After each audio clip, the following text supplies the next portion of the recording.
fase, que en realitat o som lesbianes o som gais, que estem confoses. Patim rebuig i discriminació per ser bisexuals i això és fruit d'una societat heteronormativa i patriarcal que castiga a qui sis de la heteronorma. Així, reivindiquem que cada persona ha de viure conforme al seu sentir per garantir una societat més igualitària, lliure i inclusiva amb totes les realitats. Són moltes les persones lesbianes, gais, transexuals i bisexuals que patim violències.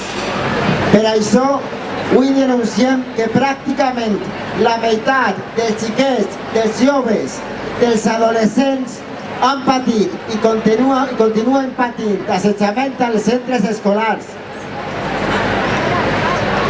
I la majoria no ha rebut l'ajuda adequada.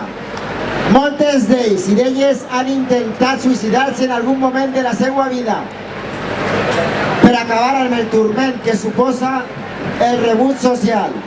I a més, no tenim ninguna legislació que els empare. Continuarem lluitant per a que els centres educatius siguin espais segurs per als nostres.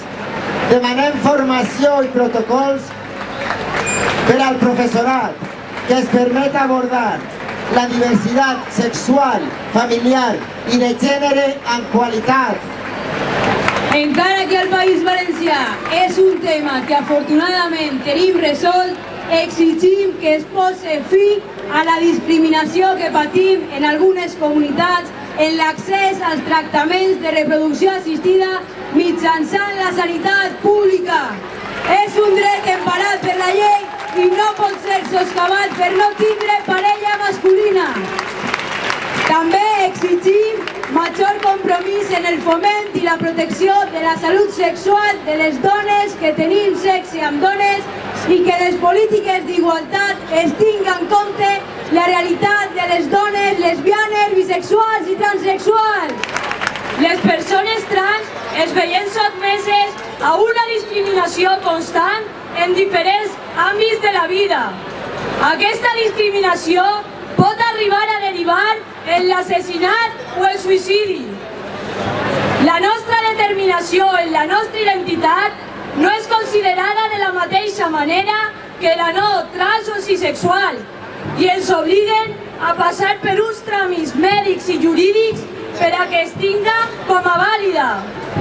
Tot això és degut a la falta d'informació i educació en relació amb la sexualitat i amb la realitat trans.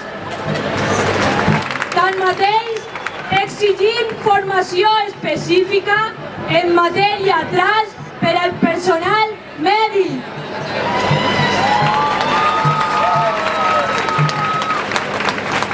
Mantenir una identitat legal diferent de la identitat de gènere sentida comporta un estigma permanent d'allò que no se sent, d'allò que no s'és. Per tant, exigim al govern actual del País Valencià que tramite i aprove com més aviat millor la llei integral del reconeixement del dret a la identitat i expressió de gènere al País Valencià. Volem que la lluita contra el VIH-Sida siga prioritària. Exigim un pacte d'estat que garantisca més recursos en matèria de prevenció, d'investigació i lluita contra l'estigma. També exigim canvis en la legislació per a garantir que el fet de viure amb el VIH no siga motiu d'exclusió. Donat l'augment de les agressions i de la discriminació al nostre col·lectiu, és urgent una llei integral per a les persones LGTB que garantisca els nostres drets i la nostra dignitat i que lluita contra la LGTB-fòbia en tots els àmbits. Exigim lleis per la igualtat real ja! Exigim que les lleis i tractats internacionals protegisquen a les persones LGTB que són perseguides en moltes parts del món i que se'ls donen facilitats per a poder exercir el seu dret a l'asil en els països d'arribada. lluita ha de ser ferma. Per això, avui eixim al carrer i seguirem lluitant perquè cap persona patisca discriminació, repressió o sigui assassinada per la seva orientació sexual o identitat de gènere.